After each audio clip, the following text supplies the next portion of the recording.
Та өөрийнхөө төлөө тасдуулж байхдаа өөдөө чинь ширтэж байгаа халуухан өхний төлөөр бодож байсан уу? Үгүй л болов уу?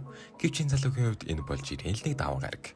Түүний Гамбибаро гэдэг тэр бол Юкатакор тосгоны хамгийн шилдэг ямар ч мэдрэмжгүй нинжа халуурч. Бас тэр үхэж өгдөггүй хараал эзэн мангас заяа. Габимаро хэдэн зуун хүний амийг авсан хэрэгээр цаазын ял сонссон. Гажирхалтай нь тэр өөрөө ч үххийг хүсэж байгаа гэх боловч би энэ цаазын зүсэг болгоныг эвдээд байна. Толгойг нь тасдах гэхээр элд нь угарч, тосон чанах гэхээр зүгээр л спа сууж байгаа юм шиг тухайлчихна. Бүр бухнуудаар татуулах гэсэн чинь бухнууд нь өөрсдөө ядарч чаддаг гэж боддоо. Үххийг хүсээд байгаа хэрнээ үхэж чаддгүй энэ залуу үнэндээ амьдрах маш том шалтгаантай байлаа. Түүний нууцлыг амьдрах хүслийг олж харсан ганц хүн бол Ямада Асамиг Сагери. Тэр бол зүгээр нэг хөрхөн биш улстай алдартай Ямадагийн хамгийн шилдэг яллагч, сэлэмний мастер. Сагери Габимарогийн зүрх сэтгэлийн нэв тавж түүнийг үххийг биш харин тосгоны даргын охин буюу өөрийн хайрт ихнэрлүүгээ буцахыг туйлаас үсэж байгааг нь мэдчихдэг. Тиймдээж Габимаро үхлийн ирмэг тулгаж түүний жинхэнэ нинжагийн хүч болон амьдралын зүн сувинг сэргээж чаддаг юм.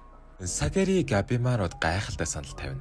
Хэрв тэр шогууны тушаалаар нэгэн нууцлаг арал руу явж мөнхийн ус буюу үгшгүй мөнхийн бэлтгэлийг олж ирвэл түүний бүх хэргийг цагаатгаж их нэртэйг амар амгалан амьдрах эрх чөлөг өгөх болно. Тэр арал бол газрын диваажин гэгддэг Шинсекё гэвч тэндээс амьд буцаж ирсэн хүн ганц ч үгүй. Учир нь тэр арал руу явсан хайгуулчид бүгд л 90 бусын цэцэг болон ховирч аимшигтайгаар өгдөг байлаа. Габимаро эхнэрийнхээ төлөө энэ там руу явахаар шийднэ. Гэхдээ тэр ганцаараа биш. Улс орны хамгийн галзуу, хамгийн цустай, бас хамгийн сайкрет гэмт хэрэгтнүүд өөрсдийн хувийн ялагчтайгаа хамт энэ арал руу хөдлөх болно. Тэдний хинэн амьд үлдэж, хинэн арлын мангасуудын хоол болох бол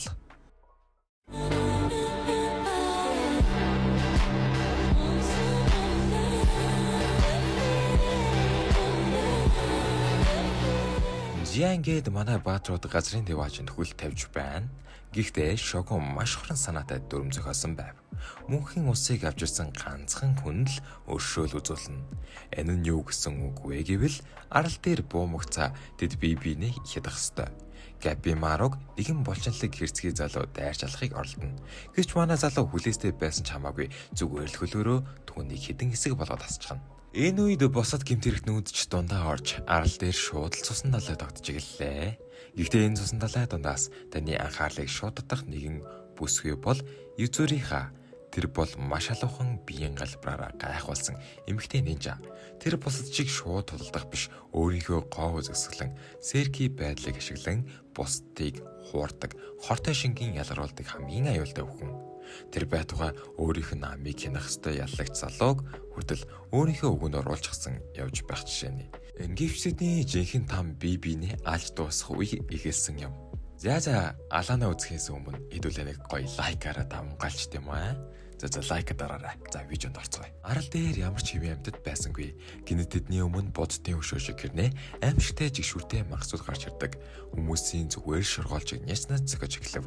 Манай гол дур Габимаро Сагери хоёр ч мөн адил эдгээр мангасуудын дайлтанд дуртана. Габимаро өөрийн алдарт Нинопо буюу биесээ гал гарах нинжагийн техник ашиглан мангасуудыг шатааж Сагери түүний арт талыг нь маш чадварлаг хамгаална. Тэд хамтран зүтгэж байж арай гэж амьд гарна. Энэ арал дээр амьд үлдэхийн тулд гэмт хэрэгтнүүд болон ялагчид дайсан биш, холбоотон болохоос өөр аргагүй гэдэд ойлгодог. Ингивч энэ бүхэн зөвхөн дулаацлага байлаа. Арлын гүнд жинхэнэ тэсэн хөнгөх үгшгүй мөнхийн долоон бурхан амьдардаг. Тэд бол зүгээр нэг мангасууд биш, хүссэн үедээ маш халуухан эмэгтэй, эсвэл булчинлаг эрэгтэй болон хувирах чаддаг 90 бүсийн оршихуунууд юм. Тэднийг ямар ч хил дээр завчаад ямар ч галааш дагаад өгөхөдгүй.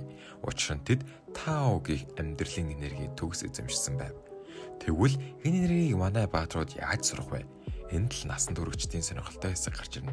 Тэнсэнгүүд энэ энергийг улам хүчрхэгжүүлэхийн тулд эрэгтэй, эмэгтэй хэлбэрээрээ бие биетэйгээ маш ойр дотн харилцаанд ордог бөгөөд манай дөрүүд ч амьд үлдэхийн тулд энэ энергийн тэнцвэрийг өөрсдийн биеэр мэдэрч бие биедээ уусгах шаардлагатай болдог. Бурхан залбираад ч нэмэргүй энэ тамд манай голдор Габимаро анх удаага амьдуулахын тулд мөвөгчээ шахаж хүнд бэрт лавлаа. Гэвч түүний үхлийн ирмэг дээр байхад нь арлын цорын ганц хэвийн оршигн суугчд болох нууцлаг бяцхан охин Мэй түүний мотлог авраг хамгаалагч Хоконор олж авдаг. Энэ охин бол зүгээр нэг хүүхэд биш, арлын эзэд болох тэнсэнгүүдийн нэг байсан бөгөөд тэдний хийж буй аимшиг зүйлсийн эсэргүүцэн зогцсон нэгэн байв. Мэй Габимарод болон түүний хайж болсон Сагери Юзихара нарт бурхтын устгаж болох цор ганц хүч болох тав энергийг хэрхэн удирдахыг зааж өгөхөөр шийднэ. Гэхдээ энэ энергийг сорно гэдэг тоглоом биш. Бие мах бод болон сэтгэл санаагаараа маш халуухан нэгдэх харилцаанд оруулж эсрэг тэсрэг энергийг нэгтгэх хэрэгтэй болно.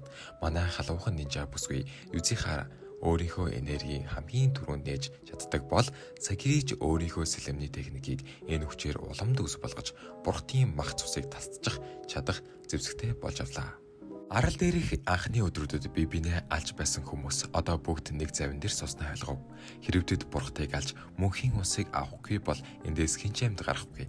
Манай Габимаро Сагери Юзиха болон бусад амьдулсан галзуу алуурчид хамтран арлын хамгийн аюултай зэг болох бурхтын ордон руу шууд дайрахаар хөдлөлөө. Энэ бол зүгээр нэг дайралт биш, тэдний амьдралын хамгийн сүүлчийн хамгийн цустай мөрөдөө тоглоом байв. Учир нь тэдний ордны үүдэнд 7 тэнсэн бурхан бүрэн бүрэлдэхүүнээрээ урд өмнөхөөс илүү хэрцгийгээр хүлээж байлаа. Ингээд тамийн ордон хаалганы гэдэж анимын түүхийн хамгийн галзуу, хамгийн замбраагүй тулаан эхэллээ. Шинээр сарсан тав энергийг ачаар манай баатрууд үгүшгүй мөнхийн бурхтагч гэсэн устгаж цус урсгаж болдгийг харуулж эхэлнэ. Габимаро өөрийн биеийг бүхэлдэн тамийн галаар шатааж бурхтын амьдаар нь нүүрс болгож байхад Сагери өөрийн аимшиггүй зөргөөр тэдний энергийг төвийг нэвт савчна. Гэвч тэнсэнгүү зүгээр хөхөхийг хүссэнгүй. Тэд өөрсдийн жинхэнэ аимшигт магасын хэлбэртэй шилжиж багийн гишүүдээс хүнд гар зохирол амсч эхэллээ. Шулан үхэл маш их цус урсгасны эцэст тэд мөнхийн усны нууцад олон морьцсон ч арал тэднийг тэм чамаар тавьж явуулахгүй. Габимарогийн ганцхан зорилго бол энэ тамаас амьд гарч хайртай эхнэрээ дахин нэг удаа тэврэх. Гэвч шогууны явуулсан дараагийн ээлжийн алуурчд болон шин яллагчд хэдийнэ арлын эрэг дээр буучсан. Тэднийг ард талаас нь ангуучлахгаар ирж байлаа. Габимара эхнэртэйгээ уулзч чадах уу? Сагери овгийнхаа хамгийн шилдэг нь болж үлдэх үү? Эсвэл тэд бүгдээрээ энэ халуухан там цэцэг болон хувирч үүх тоцрох болов.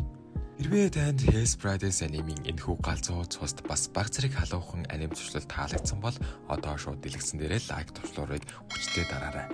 Дараагийн сонирхолтой аним туршлууд болон энэ түүхийг үргэлжлэлийг алдахгүй тулд subscribe хийж хонхоо хасахаа мартаваа.